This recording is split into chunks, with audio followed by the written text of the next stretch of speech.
Hello everyone, मैं Swati welcome करती हूँ आपका नीव इंस्टीट्यूट के इस प्लेटफॉर्म पर।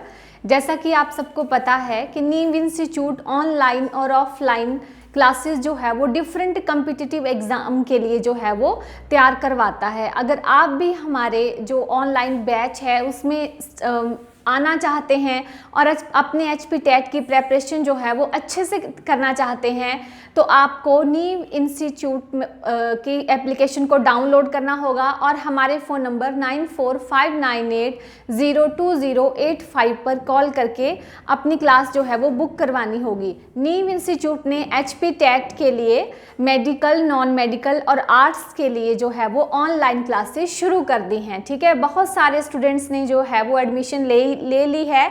हमारा जो फीस स्ट्रक्चर है वो बहुत कम है, 2000 रुपीज़ जो हमने है जो फीस स्ट्रक्चर रखा हुआ है। HP टेट में मैं आपको केमिस्ट्री और बायोलॉजी का पोर्शन करवाऊंगी। तो आइए चलते हैं अपनी केमिस्ट्री की क्लास की तरफ। यहाँ हम पढ़ेंगे, आज का टॉपिक है हमारा हीट और ये एग्जाम पॉइंट ऑफ व्यू से बहुत इंपॉर्टेंट है।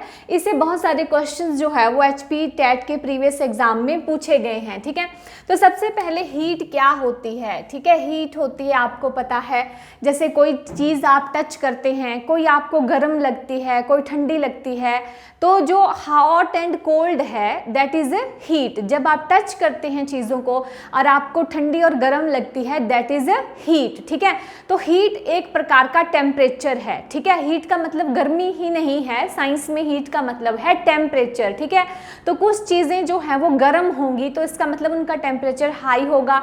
कुछ चीज़ें जो है वो ठंडी होती हैं, आप टच करके देखते हैं कईयों को, तो इसका मतलब उसका टेम्परेचर जो है वो लो होगा। ठीक है, तो जो वो टेम्परेचर है उसको हम कैसे फाइंड आउट करेंगे कि किस जो मटेरियल है वो कितना गर्म या ठंडा है, तो उसके लिए यूज़ करते हैं हम थर्मोमीटर। तो थर्मोमीटर एक डिवाइस है जिससे आप मेज़र करते हैं टेम्परेचर। ठीक है, चाहे वो आपकी बॉडी टेम्परेचर हो, चाहे आप उसको लैब में जो थर्मोमीटर है वो यूज़ करते हैं आप थर्मोमीटर लैब में, तो डिफरेंट सॉल्यूशंस हैं उनका टेम्परेचर चेक करते हो, या जब हमें पता है कि हमारा आज का टेम्परेचर क्या चला हुआ है हमारे एनवायरनमेंट का, हमारे सराउंडिंग का।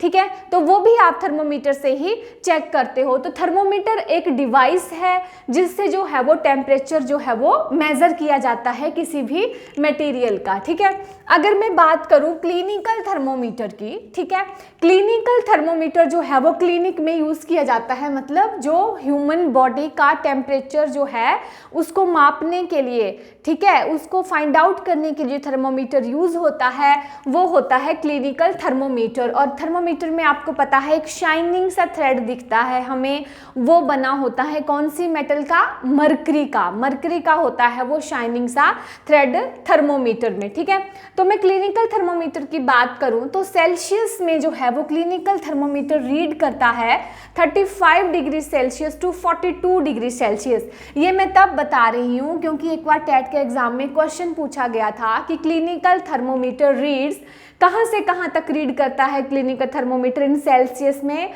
35 degree Celsius to 42 degree Celsius. ठीक है, और फारेनहाइट में आपने देखा होगा अगर क्लिनिकल थर्मोमीटर, तो आपको पता है एक साइड उसमें सेल्सियस में नंबरिंग दी होती है और दूसरी साइड उसमें फारेनहाइट में नंबरिंग दी होती है।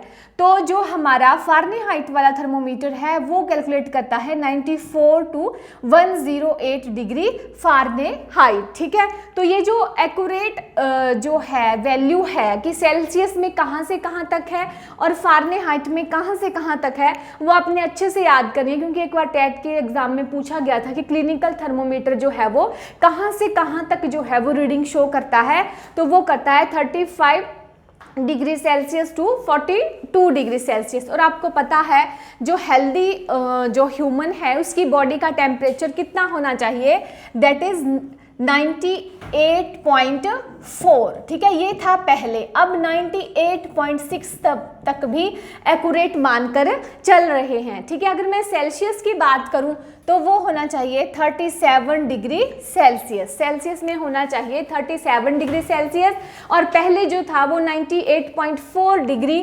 फारेनहाइट को जो था वो एक्यूरेट टेम्परेचर समझते थे, अब 98.6 को भी समझ रहे हैं इन दीज टाइम। ठीक है, तो हम इंडिया में बात करें तो India has adopted Celsius scale. India ने जो है वो सेल्सियस स्केल अडॉप्ट की है टेम्परेचर को मापने के लिए।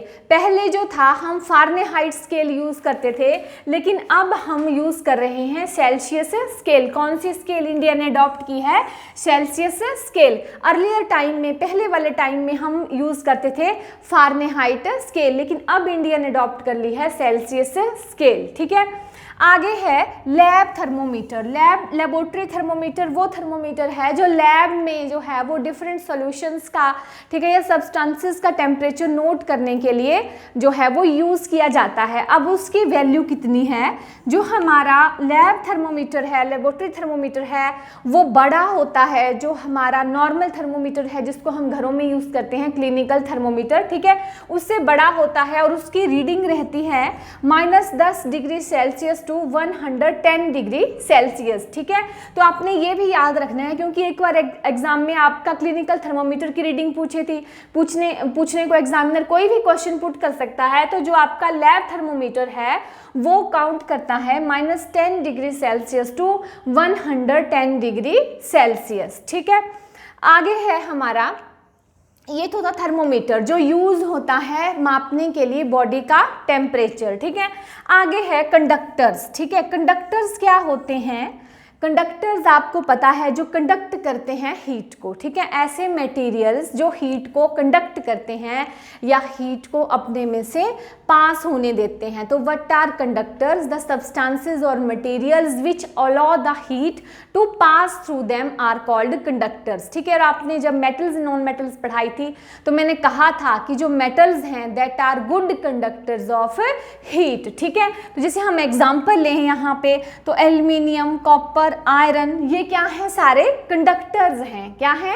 कंडक्टर्स। ये टर्म्स आपने अच्छे से पढ़ने हैं क्योंकि जब मैं इसको पढ़ाऊंगी तो लास्ट में क्वेश्चन पुट करूंगी आपसे।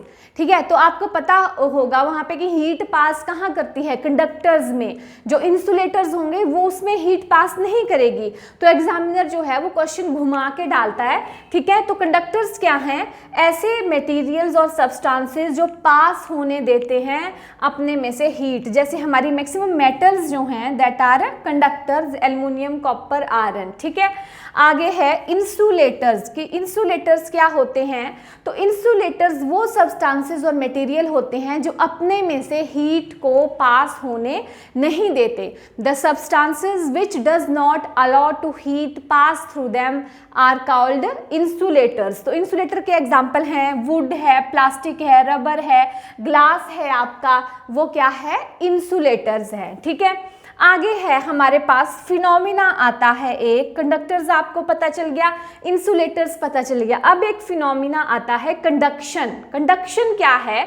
ये इंपॉर्टेंट फिनोमिना है एक। ठीक है, कंडक्शन क्या है? It is a transfer of heat from hotter end to colder end. ठीक है, it is transfer of heat from hotter end to colder end. ठीक है, तो वो किस तरह से होती है? ठीक है, जैसे आप खाना बना रहे हैं, आपने चूल्हे पे, गैस स्टोव पे कढ़ाई रखी हुई है। ठीक है, आप उसमें थोड़ी देर के लिए जैसे कड़छी वगैरह या कोई बिग स्पून डाल के रख देंगे। ठीक है, आपकी सब्जी बनती रहेगी, थोड़ी देर बाद 10 मिनट बाद आप उसको टच करेंगे, किसको? स्पून को, तो आप देखेंगे वो भी गर्म हो गया होगा। ठीक है, गर्म हो गया होगा। क्यों? क्योंकि वो किसके टच में है? वो टच में है जो आपने पैन रखा हुआ है गैस के ऊपर। तो जो गैस के ऊपर पैन था पहले वो गर्म हुआ। ठीक है, उसके बाद उसने हीट ट्रांसफर कर दी किसको? जो आपने स्पून रखा हुआ था उसके पैन के अंदर। तो इस तरह का ट्रांसफर जो है हीट का, ठीक है, from hotter end to colder end is called conduction. ठीक है, कंडक्शन। तो कंडक्शन कोल्डर एंड का भी हो सकता है। ठीक है, जैसे आपका नॉर्मल टेम्परेचर पे आपका स्पून है, आपने आइसक्रीम के डिब्बे में वो रख दिया है। ठीक है, थोड़ी देर के बाद देखेंगे कि जो आपका स्पून था वो भी आपको ठंडा ठंडा लगेगा। क्यों? क्योंकि ट्रांसफर ऑफ हीट हुई। ठीक है, टेम्परेचर हुआ। ठीक है, तो transfer of heat from hotter to colder end या from 1 to 2nd end is called conduction. ठीक है, तो आपसे पूछे क्वेश्चन किस तरह से आएगा टेट में? डेफिनेशन नहीं पूछेंगे व्हाट इज कंडक्शन। ठीक है, आपसे क्वेश्चन पूछा जाएगा या पूछा भी गया था टेट के एग्जाम में कि आपने एक स्पून डाला हुआ है ठीक है, जो बॉइलिंग वाटर में, ठीक है, तो आफ्टर सम टाइम जो है वो हॉट हो रहा है और आप उसको पकड़ नहीं पा रहे हैं, तो वो किस फिनोमिना से गर्म हो रहा है? तो द फिनोमिना इज, उसके पीछे जो फिनोमिना है दैट इज अ कंडक्शन, क्योंकि कंडक्शन में क्या होता है, हीट जो है एक एंड से दूसरे एंड को ट्रांसफर होती है और जो दो हमारे पास ऑब्जेक्ट हैं वो एक दूसरे के कांटेक्ट में होते हैं, तभी हीट ट्रांसफर हो जाएगी। जैसे यहाँ पे पैन है, हमने यहाँ पे रखा हुआ है स्पून उसके ऊपर, तो अगर पैन नीचे से गर्म हो रहा है तो स्पून भी धीरे धीरे जो है वो गर्म होता जाएगा। क्यों? क्योंकि ये दोनों एक दूसरे के कांटेक्ट में हैं और हीट ट्रांसफर हो रही है from one end to the second end. तो this type of transfer of heat is called the conduction. तो आई थिंक आपसे इस तरह के क्वेश्चन पूछेंगे तो आप उनको कर लेंगे, ठीक है। नेक्स्ट हमारे पास है कन्वेक्शन। इट इज, ये भी क्या है, एक ये भी जो है वो हीट ट्रांसफर ही है, ठीक है, हीट ट्रांसफर ही है, ठीक है। तो इसमें जो है वो फिनोमिना अलग है। इसमें क्या होता है कि दो ऑब्जेक्ट होते हैं, एक दूसरे के साथ कांटेक्ट में होते हैं और एक एंड से दूसरे एंड तक जो है वो हीट जो है वो ट्रांसफर होती है, लेकिन कन्वेक्शन थोड़ा अलग है। तो इसके लिए मैंने एग्जांपल लिया है, मान लो यहाँ पे एक बीकर है, ठीक है, बीकर में आपने वाटर डाला हुआ है, क्या डाला हुआ है, वाटर, ठीक है। ये बीकर है एक, दिस इज अ बीकर, ठीक है, इसमें आपने वाटर डाला हुआ है और आप इस तरह से कोई कैंडल ली है या बर्नर है तो आप उसको फ्लेम दे रहे हैं, क्या दे रहे हैं, फ्लेम दे रहे हैं, ठीक है। ये कोई बर्नर है आपका, जैसे आप लैब में काम करते हैं इस तरह का, ठीक है, आप फ्लेम दे रहे हैं। तो आपको पता है क्या होगा, जनरली मैं आपसे पूछूं आप बोलेंगे पानी गर्म हो जाएगा। हाँ, पानी गर्म होगा, लेकिन कौन से फिनोमिने से होगा, ठीक है, तो वो फिनोमिना होगा कन्वेक्शन। कौन सा फिनोमिना होगा, कन्वेक्शन। और ये फिनोमिना किस तरह से होगा, तो जैसे यहाँ ये फ्लेम ये इस बीकर को हीट कर रही है, ठीक है, तो यहाँ का पानी जो है वो इसके डायरेक्ट कांटेक्ट में जो है नीचे वाला, इस एरिया वाला, वो पहले गर्म हो जाएगा, समझ रहे हैं। जो फ्लेम के कांटेक्ट में जो वाटर है वो पहले गर्म हो जाएगा और ये वाटर फिर ऊपर चला जाएगा, क्योंकि ये आपको पता है गर्म करने से चीज़ें हल्की होती हैं, तो ये वाटर जो है वो ऊपर चला जाएगा। और ये जो ऊपर का पानी है बीकर में, ठीक है, अब सब पानी ने गर्म होना है, सारे के सारे पानी ने, तो जो ये ऊपर का पानी है ये नीचे आना शुरू हो जाएगा, ठीक है। इस तरह से ये ऊपर वाला पानी जो है या साइड वाला वो नीचे आ जाएगा, ठीक है। और इस तरह से जो है ये वाला पानी भी गर्म हो जाएगा, ये ऊपर चला जाएगा और जो पानी और होगा वो नीचे आएगा, वो भी गर्म होगा। और इस प्रोसेस से जो है सारा का सारा जो है वो बीकर का पानी जो है वो गर्म हो जाता है। तो इस प्रोसेस में जब हीट ट्रांसफर होती है या कोई चीज़ हॉट होती है तो उस प्रोसेस को हम बोलते हैं कन्वेक्शन। क्या बोलते हैं, कन्वेक्शन। तो आई थिंक आप डिफरेंस समझ गए होंगे कंडक्शन और कन्वेक्शन का। तो यहाँ से मैं क्वेश्चन पूछूं कि आपने जैसे बीकर के ऊपर या गैस स्टोव के ऊपर जो है वो वाटर रखा हुआ है और वो बॉयल हो रहा है, ठीक है, तो वो कौन से फिनोमिना से हो रहा है, that is due to your convection, ठीक है। अब मैं एक और क्वेश्चन पूछूं कि आपने एक स्टील का स्पून रखा हुआ है आइसक्रीम के डिब्बे में, ठीक है, स्टील का स्पून रखा हुआ है आपने आइसक्रीम के डिब्बे में, you have put a steel spoon in a ice cream box, after some time the spoon get cold, ठंडा हो जाता है spoon, then what is the phenomena behind it, ठीक है। तो इसके पीछे का क्या फिनोमिना है, तो phenomena is behind this is conduction, ठीक है, कंडक्शन है, क्योंकि हीट ट्रांसफर हो रही है हमारी आइसक्रीम से किसमें, स्पून में, वो ठंडा होता जा रहा है और से और। अगर मैं एक और क्वेश्चन पुट करूं यहाँ से कि आपने एक वुडन स्पून डाला हुआ है, किसमें, आपका पानी बॉयल हो रहा है या कोई गर्म चीज़ है उसमें आपने वुडन स्पून जो है वो डाला हुआ है, तो आफ्टर सम टाइम वो क्या होगा, क्या वो ठंडा हो जाएगा या नहीं होगा, उस पर क्या इफेक्ट पड़ेगा। तो आप सोच रहे होंगे कि वो भी जो है वो गर्म हो जाएगा क्योंकि वो हीट ट्रांसफ़र होगी, लेकिन अगर आप थोड़ा सा ज़्यादा सोचेंगे तो वुड क्या है, एक इंसुलेटर, क्या है, वुड एक इंसुलेटर है। यहाँ मैंने आपको पढ़ाया, मैंने तभी बोला था कि आप टर्म्स ध्यान से देखो, ठीक है। तो वुड क्या है आपका, इंसुलेटर है। अगर आपने वुडन स्पून आइसक्रीम के डिब्बे में या किसी गर्म चीज़ में डाला है तो वो गर्म नहीं होगा, क्योंकि वुड क्या है आपका एक इंसुलेटर है। समझ गए आप? तो इस तरह जो एग्जामिनर जो है वो घुमा के क्वेश्चन डालता है। आप पूरी लाइंस और जो शब्द हैं उनको अच्छे से पढ़ें फिर आंसर करें। तो वुडन स्पून गर्म नहीं होगा क्योंकि वुड इज अ इंसुलेटर, उसमें से हीट ट्रांसफर नहीं होती है। आपका स्टील का, आयरन का, एल्युमिनियम का जो है वही गर्म होगा, क्योंकि दैट मेटल्स आर कंडक्टर्स, वो क्या हैं? कंडक्टर्स, उनमें से हीट जो है वो पास कर जाती है। तो इस तरह के क्वेश्चन जो थे वो टेट के एग्जाम में पूछे गए थे। तभी मैंने आपको बताया कि यहाँ से देखो ये वाला क्वेश्चन भी टेट में आया था, यहाँ से वुड वाला भी पूछा गया था और कंडक्शन का फिनोमिना भी पूछा गया था। तो ये स्मॉल से टॉपिक से बहुत सारे क्वेश्चन जो है वो प्रीवियस टेट के एग्जाम में पूछे गए हैं। ठीक है, कन्वेक्शन भी आप समझ गए। अब है हमारे पास सी ब्रीज। सी ब्रीज क्या होती है?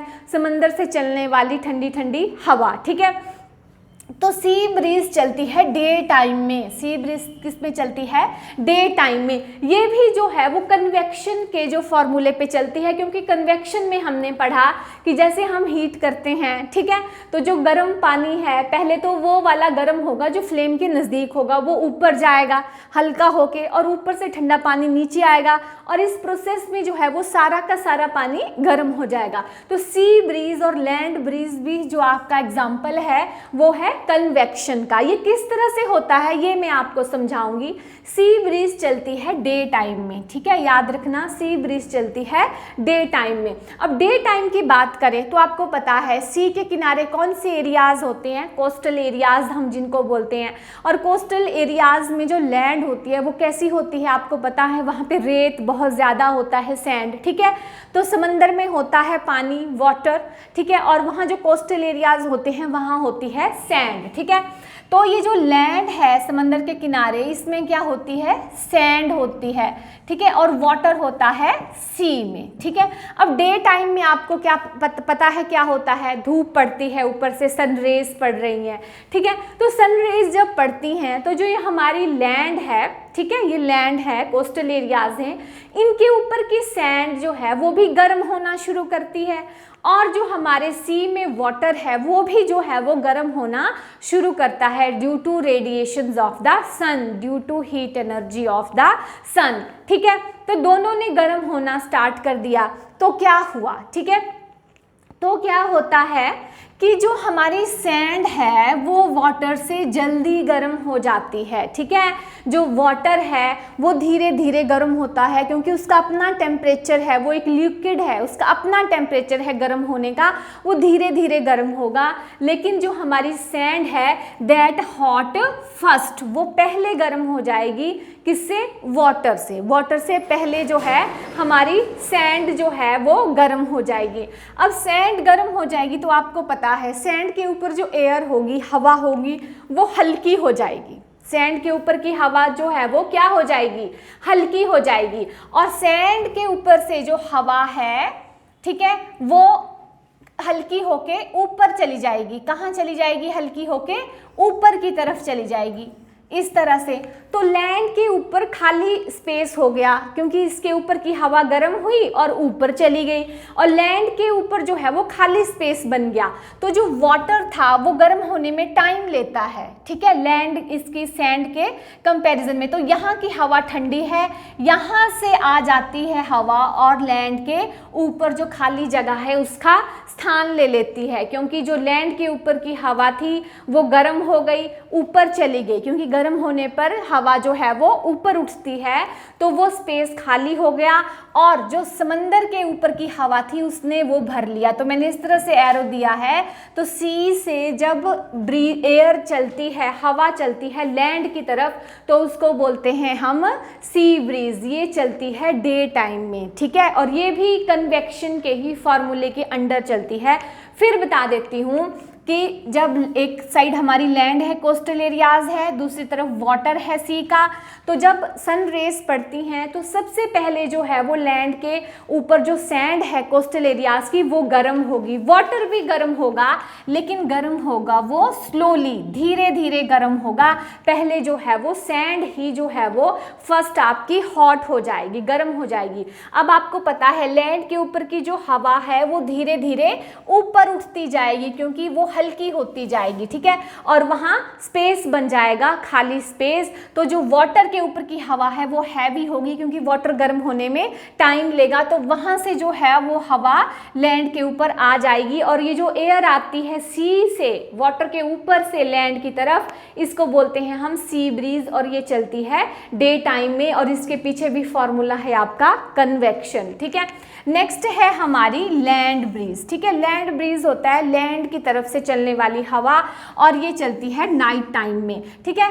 ये जो लैंड ब्रीज है ये रिवर्स है किसका, सी ब्रीज का रिवर्स है हमारा लैंड ब्रीज। ये रिवर्स फिनोमिना है। ये किस तरह होगा, तो जैसा हमने देखा कि लैंड के ऊपर जो सैंड थी वो जल्दी गर्म हो गई एज कंपेयर टू वाटर, ठीक है, तो वो ठंडी भी जल्दी हो जाएगी एज कंपेयर टू वाटर, क्योंकि मैंने आपको बताया वाटर एक लिक्विड है, उसका अपना टेम्परेचर है हॉट होने का और कोल्ड होने का भी, ठीक है। तो लैंड के ऊपर जो हवा थी वो क्या हो जाएगी, जल्दी ठंडी हो जाएगी, लेकिन जो वाटर के ऊपर की हवा थी वो जल्दी ठंडी नहीं होगी, क्योंकि वाटर अगर दिन में टाइम लेता है गर्म होने में, तो रात में वो धीरे धीरे धीरे धीरे ठंडा होगा। तो इसका मतलब जो है वो वाटर जो है वो सी का जो वाटर है वो इस लैंड के कंपैरेटिवली थोड़ा गर्म रहेगा, धीरे धीरे ठंडा होगा, और लैंड जो है वो एकदम से ठंडी हो जाएगी। तो वाटर के जब थोड़ा गर्म होगा लैंड के कंपैरिजन में, तो इसकी जो एयर है वाटर की वो धीरे धीरे जो है वो ऊपर उठेगी। कहाँ उठेगी,